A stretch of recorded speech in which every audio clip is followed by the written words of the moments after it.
Hey guys, just quickly before the episode starts, Elle and I thought it'd be a good idea just to let you know that in this episode we talk about previous medical experiences and blood. If that's something you don't like, then by all means just skip that part. But anyway, we just wanted to let you know. Enjoy the episode.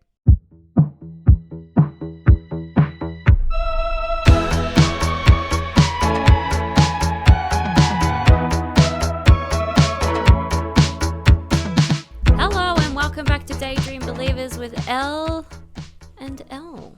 Elle, how the hell are ya? I am well. Really? Yes, I really don't know what else to say in those moments. I think I'm grand. you're grand. You Actually, say. I'm pretty grand. I'm feeling pretty peppy. My shoulder's hurting a little bit less. You got a bit of zing and pep in your step? Yeah, I'd like to think so. That's good. Yes, as much as someone like me can, you know? As in, because I'm always bleh. It's more, you're just more like shoulders and... Yes, my Danny DeVito-ness. Yes, Yes. that's true. How have you been? Pretty good. I been watering my plants, Oh. being more on top of those kind of things, which always is a good feeling. Yeah, I feel like that is nice when Yeah. you've got something to take care of. Yeah, I feel like my flowers are growing. I'm surprised that some of them are still flowers, being that it's like autumn leading into winter. I thought I would have lost some by now, but no, they're going strong. Nice. But yeah, that's always a good feeling, being in touch with nature. Yeah, I've had this like urge recently to like soak my feet into the grass, you know? Like to ground myself. Have you seen those people that have the shoes that they're cut out down the bottom? No. Yeah, it's so they're like more, they can like keep touching the grass as they're walking around, but they don't want to look like they're barefoot. Wait, so Do you know what I mean? the bottom, the whole sole is gone. The sole's gone. But they've got like the shell of the shoe at The the shell top. of the shoe. Oh. And it's so they can like be in touch with the earth, because apparently we're meant to be like earthbound with our feet. Like I've been thinking about it more because this lady at work bought a grounding mat and she was talking to me about the benefits of it. And I was What's a grounding mat? like I think it produces the same, like it's like a mat that you lay on or you stand on and stuff like at home to like, Right. to give this, I think it's something, it gives you the same energy as if you were to like be in touch with touching the actual floor, like the actual grass, because like I don't know, from what I've understood, like the energy of like, of not mud, but like the energy of like that nature. Like just earth, I yeah, suppose. earth is really like, it comes through you. Right. Something like that. I need to look into it more, but like when she explained it, it made sense. And I've been thinking like, you know what, when I do things like that, You do. when I Yes, do when you things like that, I do feel like a sense of relaxation, minus the fact that I'm allergic to grass, but we'll pretend that doesn't exist. Yeah. Who isn't? Yes. Honestly? Yeah. Who isn't allergic to grass? Yes. It was really funny when I did like a blood test that told me my allergies, and it was like, you're allergic to Australian grass. I agree. It's probably just Australian grass for me And too. it's like, why? Why the one country that I live in, I'm allergic to that grass? But imagine if you got the results and it was like, you're allergic to African grass. Oh And yeah. I'd be like, what? Yeah, like how do you like what? Why? Maybe it only said Australian grass because they could only use the Australian sample to like base it off of. Perhaps. But is grass different around the world? That's what I'm thinking about now. But like maybe just plain old grass. maybe because like they're not touching each other from like the weed doesn't sprout all the way to the next country, so it has to be maybe because of like we're an island, like it's a continent of its own. So like Right. the ocean, maybe it changes it. I don't know, but what is under the ocean? Yeah, I love these questions are coming up. was actually Like roots? Because obviously there has to be Yeah. some sort of roots, because the seaweed. yes, And but it's what's weird underneath weed. coral? I don't know. Yeah, what order? I want to see the layers. I want to see like what is it called? A trifle cake. I want to see that. Oh, yes. Like the what you ocean. typically see for like the Earth's core. Yeah, the Earth's core. Yeah, Yes. Like how much sand is there underneath the ocean? Is it just sand until it gets to like the core? No. What's what's lava called when it's not exposed? There's a word for it. There is a word for it. Yes. Does coral have roots? Just so many questions I have right now. Yeah, it's confusing. When I think about the ocean, it terrifies me. The ocean is a scary place. Yeah, and I'm thinking about it properly. I'm like, we know nothing. Obviously, we know nothing, but like, we know absolutely nothing. But apparently, we as a collective don't know like 80% of what's out there or something. Yeah, it's pretty scary. One of the other guys I work with, he's a diver. Oh, and in the ocean. Yeah, in the ocean. Like he's like a scuba diver. Yeah, like scuba diver, and he takes underwater videography and stuff. Whoa. Really cool guy. But he was telling me that and I'm going to butcher how this is explained. That's okay. But you know when you go on holidays and you can do like a diving with the turtles or with the dolphins trip. Yes. And you do like an underwater scuba dive or whatever. Yes. And there's like a trip like that. You know you're not supposed to go on a plane like within 24 or 48 hours after that. Why? Because the same, you know how like oxygen and stuff changes as you go up in the air for a plane. The same thing happens when you go underwater. Like the density of the water? Yeah, something like that. It's more the type of, I don't know, something happens to your... Yes, I've heard that. Like apparently if you go down too fast, I don't want to say you explode, but something will happen. But it's the same thing. It's more like if you go diving and it could just be like a leisurely dive sort of thing. And then you go into a plane a couple hours later because of the difference between the two types of oxygen. The same thing, like not your brain can explode, but like it's like really... you get like clots? Almost like yeah, because of what happens. That's how he's explained it to me. But that's actually not how he explained it to me at all. But like that's what I've grasped from that conversation. Right. But that's what you took away. It really made me think, like, when people go on holiday, you know, and he's like, no, like the people that are in charge of the diving have to make sure that someone doesn't have a flight within the next couple of days. But people on holiday, right? Like if you're on a 2-week trip. Yeah. And the only day you can go see these dolphins and do that part of your thing is the day before you leave. I reckon people would fake that, surely. But then I guess maybe they're not going away. Yeah, they could be like, yeah, we're not on a plane.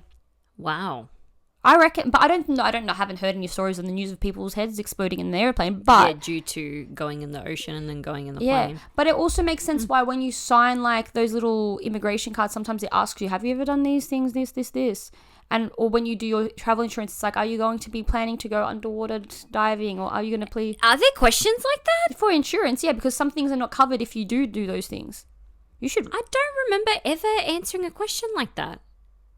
I don't know about the immigration card. Maybe I'm making up for the immigration card. But for the travel insurance, definitely. It asks you if you're going to do like water activities or like motor activities and stuff like that.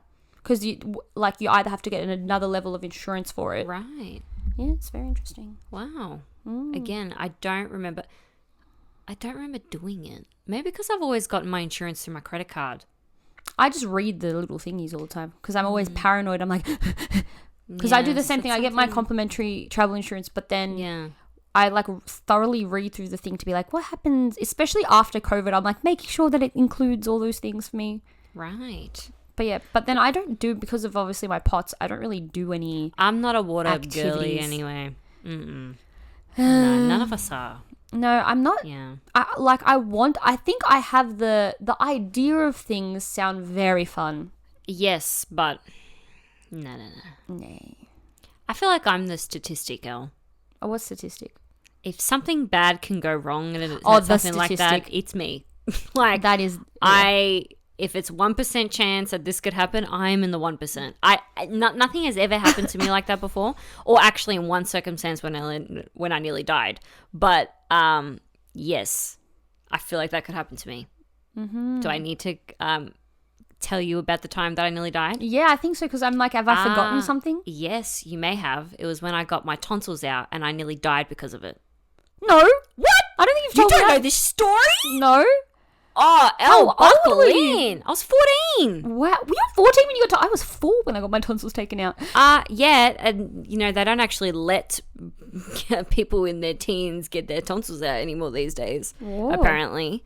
Like, it's very harsh because of people like me who nearly died because of it. Explain the story. Well, there is a risk when you get your tonsils out that you could hemorrhage after. Mm-hmm. And that's exactly what happened to me. 10 days after my procedure, I was staying for like a week, at one point after the procedure, I had to stay at my grandmother's house. And the day that I got home, my blood pressure was like kind of elevated because I was really excited to be home. Mm-hmm. And my dad was like, what do you want to eat? Let's go get a dessert, blah, blah, blah. And I'm like, Dad, I just want a Coles chocolate cake. And he got home and I got so excited about this chocolate cake. I don't know if this had anything to do with it, but I felt like this is kind of what started it because my heart rate went up. I was very excited, right? 14 years old, getting excited about chocolate cake. Yeah. And then all of a sudden I go to Dad, I can taste blood really bad. Oh, like that metallic-y type of taste, yeah. And he's like, go spit in the sink. I'm like, okay. I spat in the sink. And you know how when you brush your teeth and, you know, maybe your gums bleed and you spit and there's blood in your saliva, but it's still salivary looking? Yeah. That wasn't the case. It was just when blood? I spat. It was just blood when I spat out in the sink. That's terrifying. And then I go, Dad... and my mum was on the phone to her mum and she's doing the dishes like blah, blah, blah, blah, blah, blah. I can just hear her, you know, yapping on. I'm like, Dad, I'm bleeding a lot. And all of a sudden, Elle, I'm talking, it's like someone fucking turned up the tap and blood is pouring out of my mouth. What? Have I never told you this story? No. What the hell? I'm disassociated because I kind of is freaking me out a little bit. Elle, it was really bad. I nearly died. What the fuck? That's terrifying. Yeah, my mom. Oh my god, my I'm god. picturing I will never forget it. How much my mum was so scared, and I don't blame her because it was very scary. But my dad, I was choking on my blood clots. Oh my god. Because the human body is amazing, but it's like these rubbery substance was getting formed in my mouth and it was the blood clots. Yeah. And you could feel but they were getting stuck to my cheeks on the inside. So my dad, while I'm literally pouring out blood, had to rip out the blood clots from inside my mouth or else I was going to choke. And I still remember the feeling of it like ripping off my cheek on the inside. Oh. And Dad was so calm. Sometimes when I look at my dad, I can actually see like a cape behind him because he's such a superhero, right? You've said that a number of times, but right now I'm like understanding he is, exactly why. He is a superhero. Like he is like your average person superhero, right? He was so calm. My mum ended up bringing the ambulance, obviously, and they were at my house within a matter of minutes because it was really like a life or death situation. And there was blood everywhere, because I was talking and as I was talking, the blood would just fly out. Like the bathroom looked like a murder scene. So I ended up going in the ambulance, rushed to the hospital, and they had to burn the holes at the back of my throat while I was awake. While you were awake? Yeah, I was awake. How did they do that? So they sprayed some sort of numbing stuff at the back of my throat. Yeah. And then they, with a stick, I don't know what was on the end of the stick, but they had to put it at the back of my throat. And I was like crying and like they were just trying to burn the holes. And one of them was not closing. Yeah. So they were like, we need to prep her for surgery. So they started prepping me for surgery, but they were still trying to do it and it just closed up. Wow. So I had to get blood transfusions. I was in hospital for a week. I was out of school for half a year. Yeah, I remember you didn't come to school for ages, but I didn't know why. I probably remember you getting your tonsils out, but I don't remember that being like what happened. Because of that moment, I was heavily anemic for years and years and years. I reckon it's only been the past few years where I'm not anemic anymore. That's how long it took for me to restore the iron that I lost.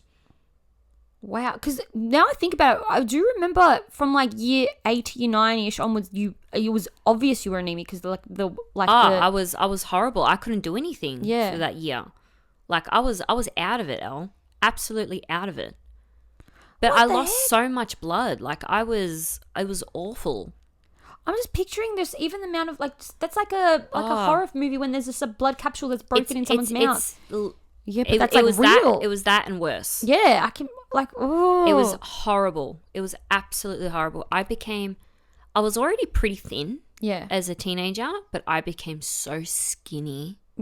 Like, it was bad. Yeah. Like, it was a really awful time.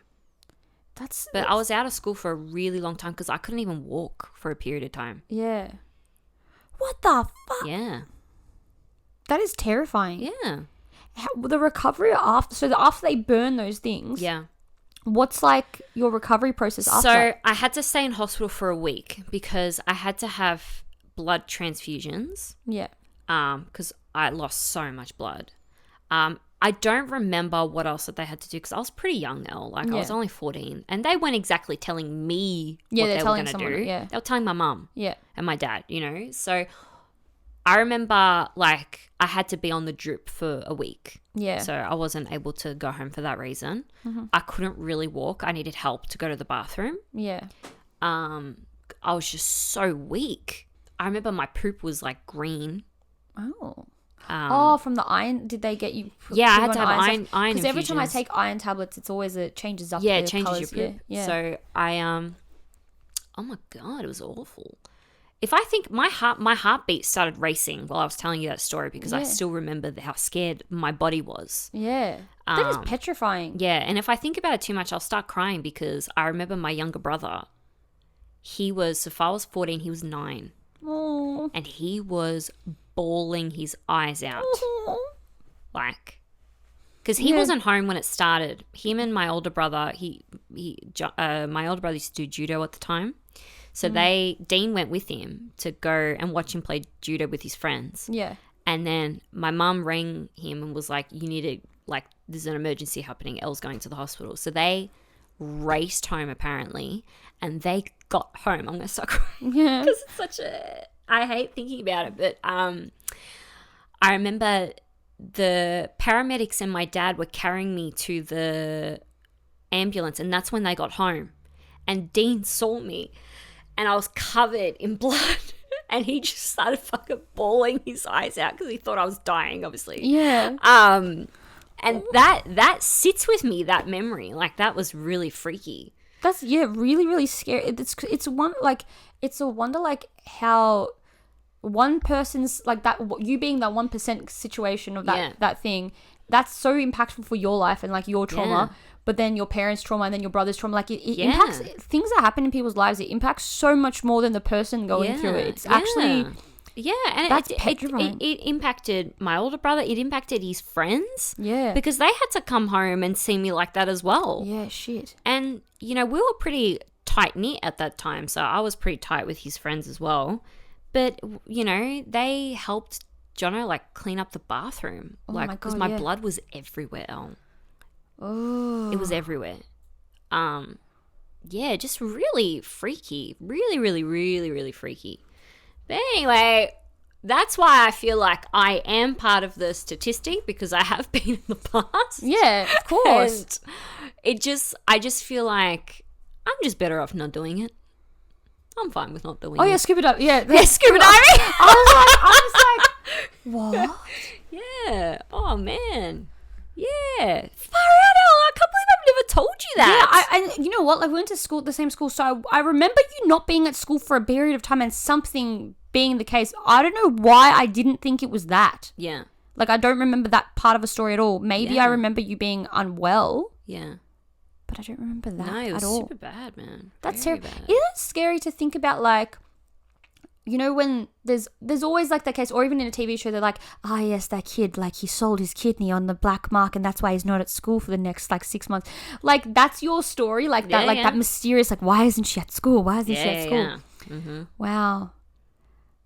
Well, and then like you're literally fighting for your life and no one really knows. Yeah, I guess no one really knew. Yeah. Because you're not, and Facebook. I don't think I was on Facebook yet. Well, yeah, that would have been what I was 14. Yeah, that would have been year 8. Yeah, Facebook became more of a thing like maybe that year, but it wasn't like a messenger. No. It was just like you play zombies with your Yeah, mum. but you were on like MSN at that time. Yeah. But not really like, we had MySpace, but not really like, Yeah, and it wasn't really like a thing where Yeah. vulnerability was not a thing back then. No, all you did on MySpace was do those like quizzes about yourself and you post them in that little like that board. Right? Remember those? God, I miss MySpace Yeah, every times. day.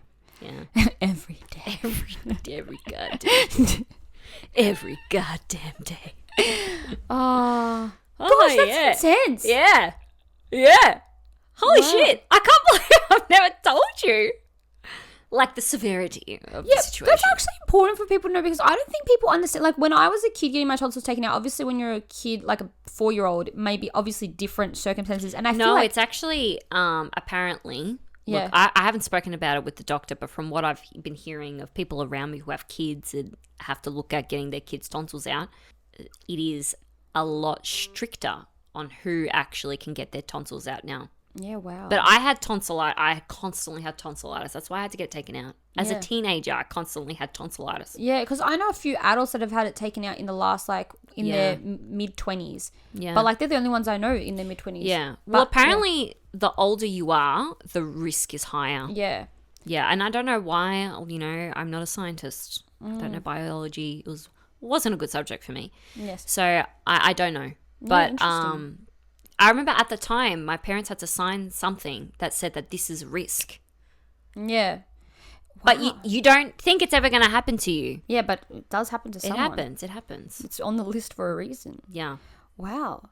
Man, what do tonsils do? Because I haven't had them since I was 4 know. and they used to choke me to the point where I couldn't, Yes. I remember you telling me about yeah, that. I had to sleep upright on my mum's lap. I'm not too sure. I'm not too sure. I feel what like they maybe do. they fight infection Maybe of I'll sorts. Google that. Maybe they're like the mouth spleen.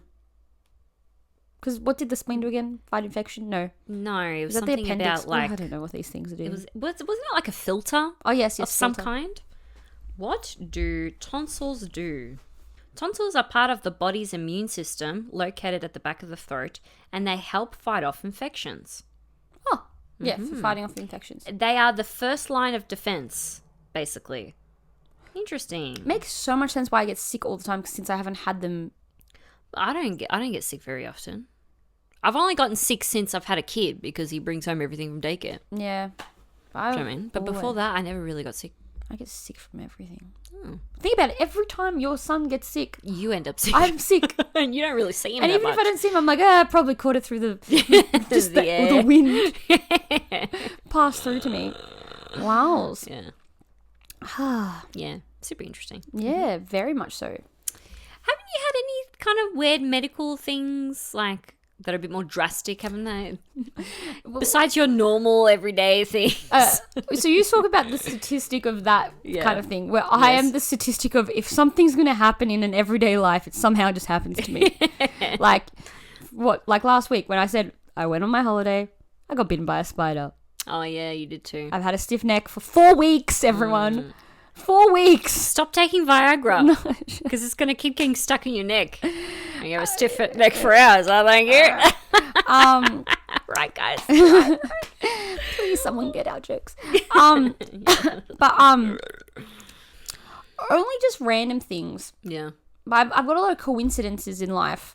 But like, as in like, it's just like, oh, what a coincidence that happened to me, or like, what a coincidence that like this and this. But like, not medical. Yeah, but you're more autoimmune Yeah, I've got stuff. I've got like a lot of the autonomic nervous system. Mine is not good. Mm-hmm. It just crashes. So like, And you've got the POTS. I've got the POTS. I likely have Ehlers-Danlos syndrome. I've got to go see a rheumatologist. So if anyone knows one in Melbourne, please. Yes, true. Yeah. Yes. Like I'm 30, so I'm meant to get health insurance soon, right? Or private health insurance, because I need to do it before I'm 31. Otherwise, I have to pay like extra levies. Is it before 30? 31? 31, is it? Yes. Ah. Yes. I always thought it was before 30. So did I. Then I googled and I was like, excellent. Haha, extra year. Yes. Pew-pew. However, I need to stop saying that. By the way. However, like I said, you keep making a point and then making another point. Just make one point. but Go on with your second point. yes. I don't really like. I'm like, which one? Have to get private health insurance. I know, but then it's like, and I don't think I will. But let's see how this plays out, because you have, yes? I have, I've had private health. So let's see how it plays out when we're like, when it's like same age, same income, but different superannuation. From little things, big things grow. Yeah. Maybe you'll be the one going up the escalator and I'm the one sadly going down. Yeah, who knows? Probably not. But like... Have you ever had the experience of like watching something that you've watched a million times before, but for some reason, like you're feeling... Maybe you're in a different mindset as you're watching it and it kind of hits you in a very different way. Yeah, maybe I'm thinking of it more song related. Yeah. But sometimes when I watch things, if I've watched a run of something, I'm like, wow, I never saw it from this perspective properly. So that happened to me not long ago. I was watching The Simpsons. Surprise, surprise. Surprise. It's a really good show to put on like when you're just in bed and you just want to go to sleep. Yeah. You know what I mean? That's the kind of show that, we'll put on. That or The Office or whatever. But I digress. I was watching the episode where you meet Homer's mum for the first time. Oh, yeah. And that it's a really popular picture of Homer sitting on the top of his car and he's looking at the stars. Yeah, it's that episode. And when his mum leaves, before I even say that, I have watched this episode a million times. Not only have I watched it a million times, I've also watched it a lot since everything's happened with my mum. Yeah. But for some reason, maybe I was feeling more vulnerable at that time. I cried for hours after because I related to Homer so much at that point. Before he hugs her, he says, "At least I'm awake for your goodbye." And then as she's walking to the hippie van, he's like, "Don't forget me." And that made me cry so much. Like, it just made me so sad. Yeah. Because, I didn't want to not have my mum in my life, especially at the time. Yeah. I was only 19 when all of this stuff happened. And I, if you're new here, maybe you don't know, but I haven't had a relationship with my mum in 10 years. So it has been a really long time. Yeah, it's been a really long time. On and off speaking to her. It's not like I haven't spoken to her within that 10 years, but there's been no relationship. Yeah, that "don't forget me" line really upset me because you can't help but feel like a kid in those moments and think, has she forgotten me?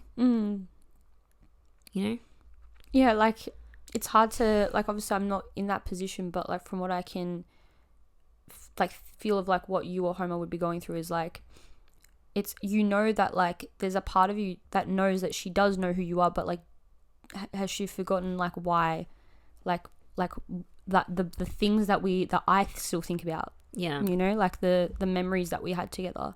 In a small way, like that line is so impactful for so many people that you have to grieve in life. That like are relationships that are like no longer in life. Yeah. Yeah. And it's, I don't know if it's just a me thing, but like I have a deep like problem with thinking that people do forget who I am and forget me. Yeah. I think it's a common fear that children have, especially. Yeah. And I'll give you an example. It's going to sound random, but we went and watched Snow White the other day, the movie. Yeah. And it was funny because my son's 4 and we went and watched it. Not a lot scared him in that movie. Even though it was loud, it was dark. You know what scared him? The fact that his mum and dad, the Snow White's mum and dad died or went missing. And by the end of the movie, Snow White didn't find them again. That's what scared him.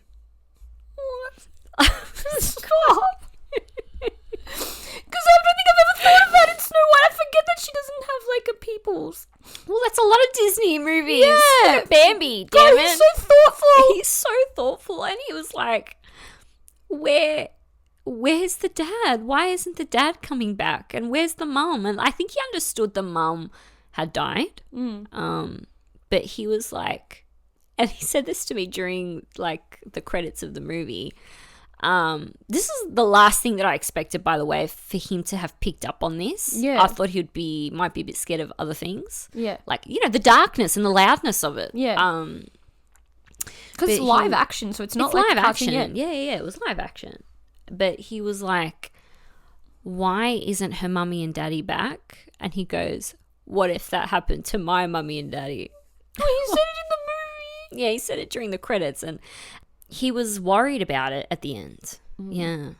And, you know, you reply the best way you know how to reply, like, this is a movie, this isn't real. Yeah.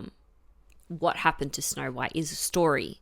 I'm not going to flat out and say, yeah, sometimes things like this happen in the world. But, you know, I reassured him that his mummy and daddy will always be there with him.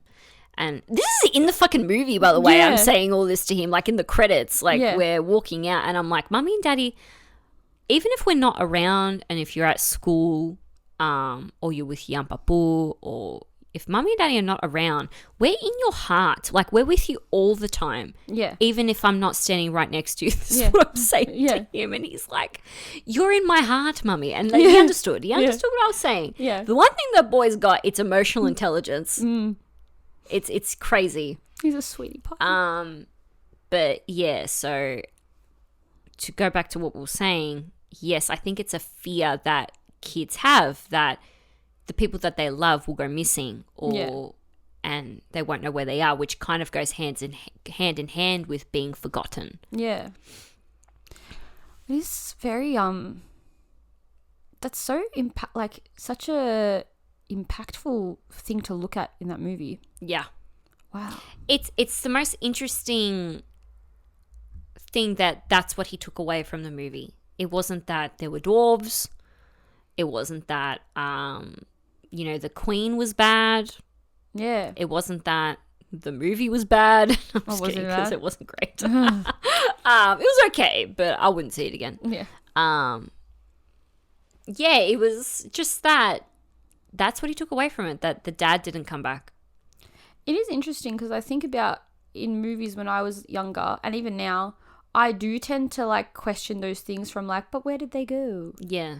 And it's, yeah. But then I'm like, okay, the movie they're not a main character in the movie. As an adult, I can understand like, okay, they're not a main person in this movie, so they don't need to tell their tale of that. But like, but if you think about it from the point of view of a child, right? Your parents are like, when you are your like world. a kid, your parents are your world, your siblings are your world, right? Yeah. And they've made it a very common thing in Disney movies that the parents die or they disappear for some reason. Like, you can literally name like 10 movies. I mean, like, fucking, we just spoke about it the other day, but Mufasa. Yeah. And that isn't like he left the scene and didn't come back. That's he just died right in front of your eyes. I can't watch it. I literally was singing songs the other day. I'm like, I want to watch Lion King. I'm like, no, I don't want to watch Lion King. You got to watch Lion King 2. Yeah. Where it's more just like, deception, disgrace, for shame. But even then, because then I start really feeling like Kovu really, it's just... Yeah. Yeah, it's like, who are his parents? And Yeah. why does he look like Scar? And was he Scar's son? And Yeah. does that mean him and Kiara are siblings? I don't know. Not siblings, Cousins. but related. Yeah, but then I always get like all... We need to stop talking about the Lion King on this podcast. But yeah, I know it is interesting that like there's so many themes like that in children's things. Yeah, children. And in a weird way, like especially when we were growing up, because it's not like we had YouTube to watch for as a kid shows. No. Like watching Disney movies was the thing. Yeah. Yeah, that's right. But like I remember watching, like I used to love watching Fox and the Hound. But that movie at the I never beginning saw that. is actually terrifying. I actually have blocked it out a little bit, but I used to watch it repeatedly when I was a Really? kid. But like from what I remember from it, it is not very happy. Like it's actually very like scary at the beginning. Like Fox and the Hound. What happens in that one? I can't remember enough, but like I've literally blocked it out of my memory. That's not the movie where the little girl. Is there a little girl in it? It's like a. And the fox like puts her to bed or something, and he's No. like, "What's that movie? Am I thinking of that's something really else?" sad. That's Yeah, that's very that's, sad. Burt Reynolds is he a player wolf? It's like a dog.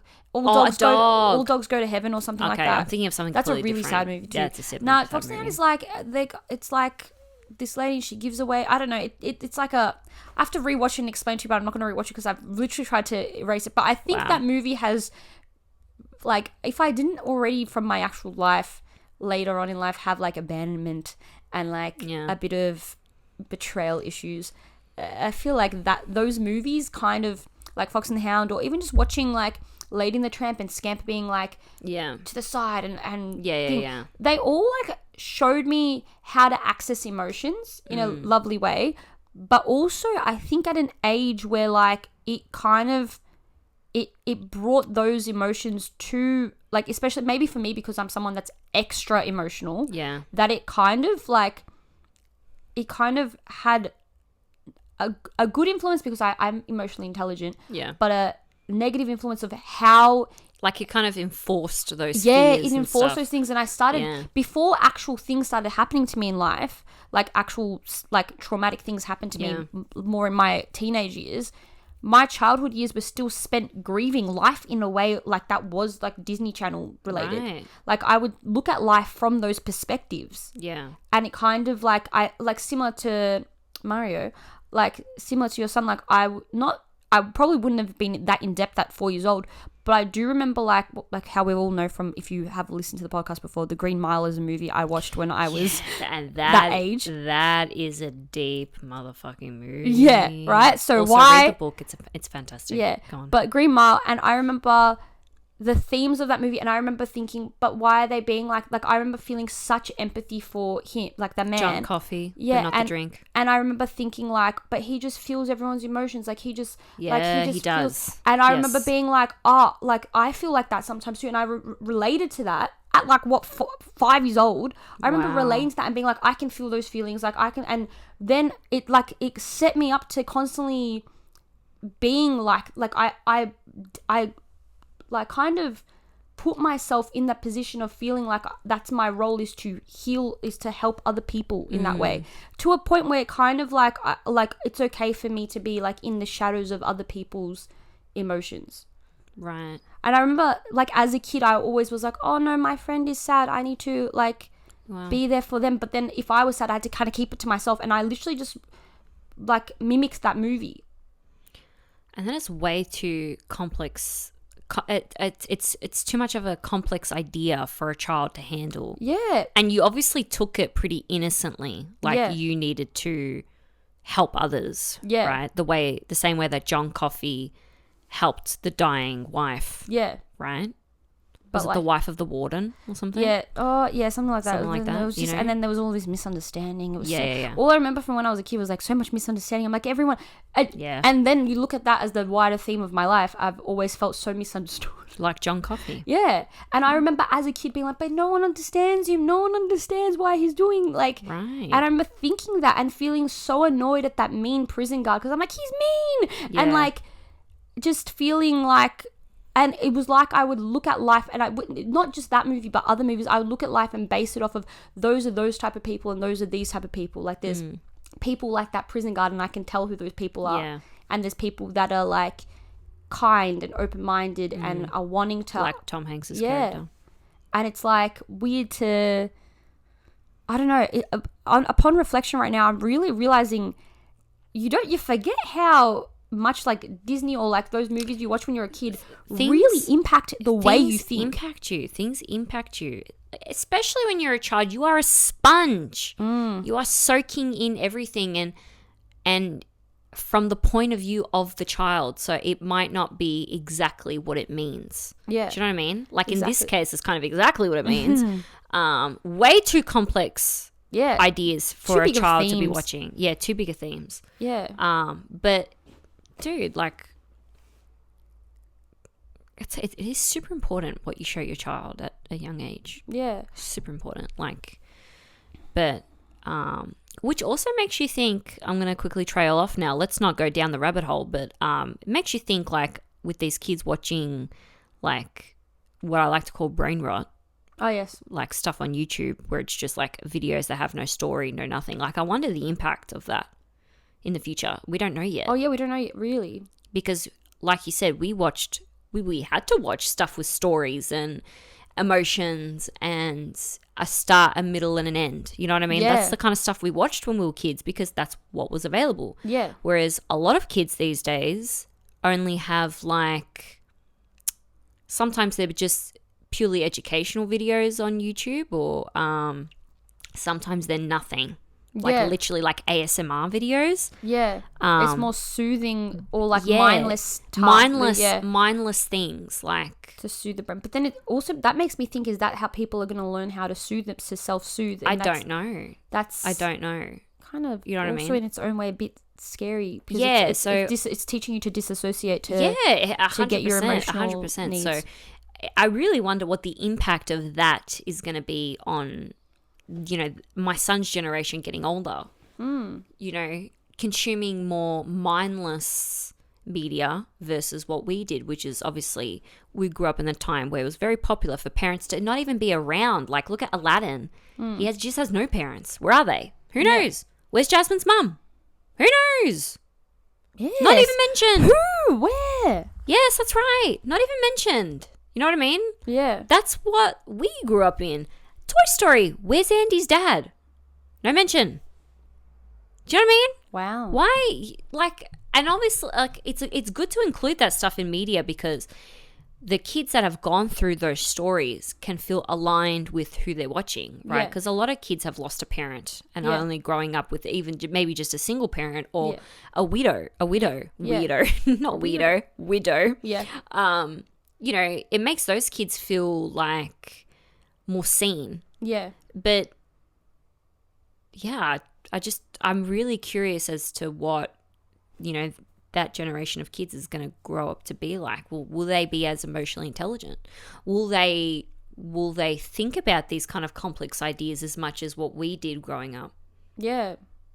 It's very interesting. Yeah, and I get like there's that whole thing that millennials are so obsessed with Disney and millennials are like this, but it kind of makes sense why we all like are super attached to those things, and because that's where most of our themes of our life have been traced back to. Yeah, not just that. And anxieties have been caused by it. Yeah, I mean, not just that. Like, you know, millennials grew up with parents who weren't super understanding of emotions and mental health and how things impact us and blah, blah, blah. So that stuff did, though. That stuff did give us our emotional intelligence and taught us how to react to certain situations.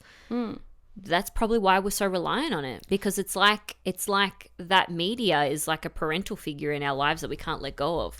I agree. And in a weird way, I feel like there is an element of trauma bonding with it, because trauma bonding, for me, like if I think about it, like the Lion King theme, I can't watch that, like the Lion King with the Mufasa's death, right? Yeah. I can't watch that sometimes because it triggers something within me. It triggers you. But I also have obsessive compulsive disorder where one of my major themes is people, like losing people.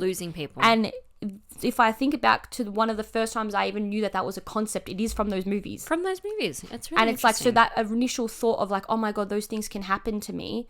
Like I have to learn what that is. It's from those things. And because then you go to a parent that didn't explain it to you in an emotionally reflective way to understand that like, hey, like that's not, you don't have to worry about that because like that's a movie, or like because like that, like it didn't give you any validation that like it's normal for you to feel emotions, but you don't need to hold on to those.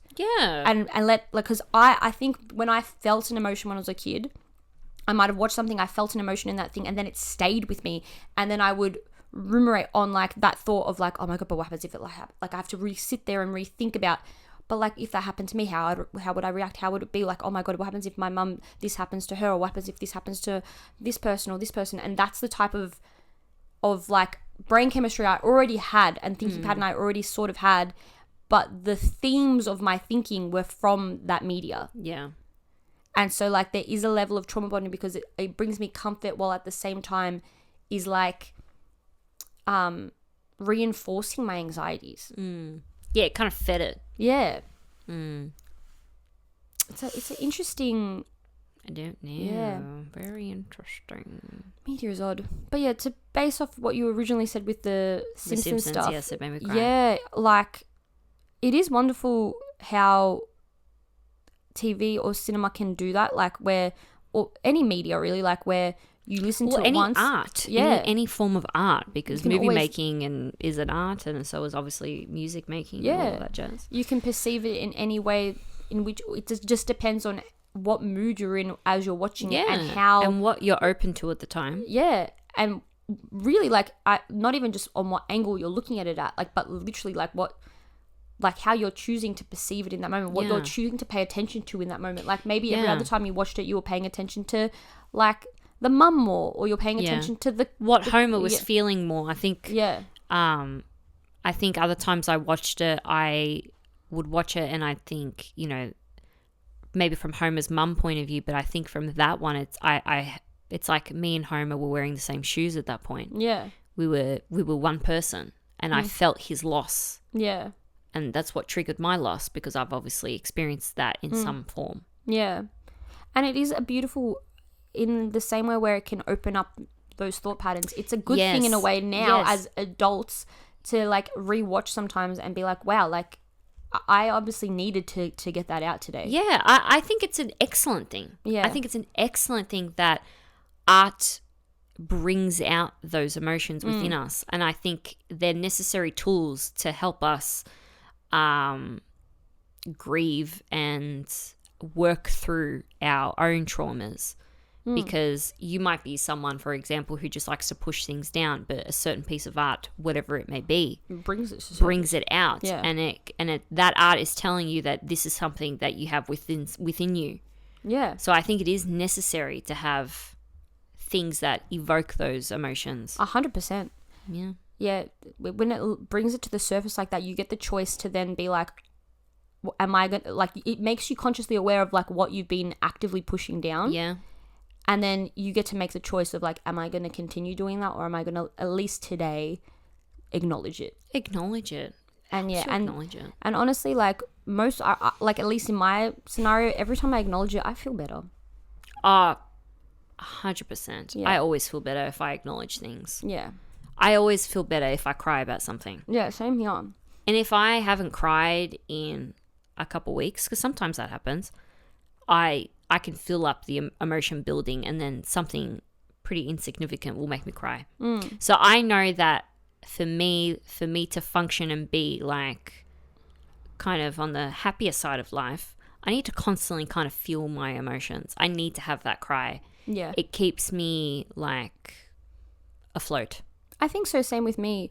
And when I don't have it similar to you, it's almost like I feel claustrophobic. Yeah. Like I feel like I'm, like I know I need it, but like something, and I can feel that I'm in a deep state of almost disassociation, and I can usually tell because I'm more mindless scrolling. Yeah. I'm more in the rhythm of things that keep me in a state of just numbness. Yes, numbness. Yeah.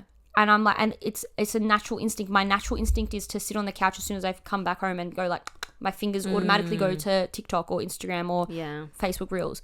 And then I'm like, wait, and then it's not until like a couple of videos in where I'm like, wait, how did I do, like, what am I doing? How did I get here? Yeah, it's like you woke up or something. Yeah. And then I'm like, wait. And then I try to do something else, and then I find myself, it honestly, it really is an addiction to just avoiding emotion sometimes. Or I like that, an addiction to avoiding emotion. Or an addiction to experiencing emotions that we want to feel but are not necessarily actually feeling. So you watch a video to make you giggle, but because that's what you want in your life. Yeah. But it's so accessible on your phone rather than you actually going and experiencing that for yourself.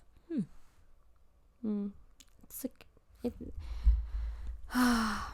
the brain. Yes. Emotions, human feelings. Oh, complex. So complex. Shall we end it there, Elle? Yes, I think so. Wow. That was not what we're going to talk. Do we end every episode like that? Yes. I actually think so. I think we end every episode by saying, woof, that was not what we were talking about. Yeah. It made me say woof just then. Did you hear that? Woof, woof. I heard. Told you I start mimicking people around me. I think I've said woof a couple times in the past week. I mimic. I'm a mimic. It's annoying. Next week, however, come up, and then I'll come up with a new word. However, Elle. See, I wish I mimicked. I just come up with stupid things. Yeah. Woof, ho, ho, ho, however, see, I'm however. However, I wonder what next week's will be. Yeah. Well. All right. Thank you so much, everyone. That was a great episode. I really liked what we spoke about. Me too. It flowed All nicely. corners of the world, Elle. Yes. All From the depths of the ocean. The depths of the ocean to the depths of our brains. Yes, and the theatres. Oh, yes, and the theatre. The theatre. All right, guys, thank you so much for listening. We really hope you enjoyed it. Yes. Please remember to follow us on social media and follow us on any podcast platform. If you're new here, hello. Hi. And please tell a friend about us because we need friends. Well, Elle does and I do. It's true. And if you like what you're listening to, rate us a 5 out of 5. 5 out of 5. Please. I don't know why I'm cradling a baby. All right. Thank you so much, everyone. We'll see you next week. Bye-bye now. Bye-bye.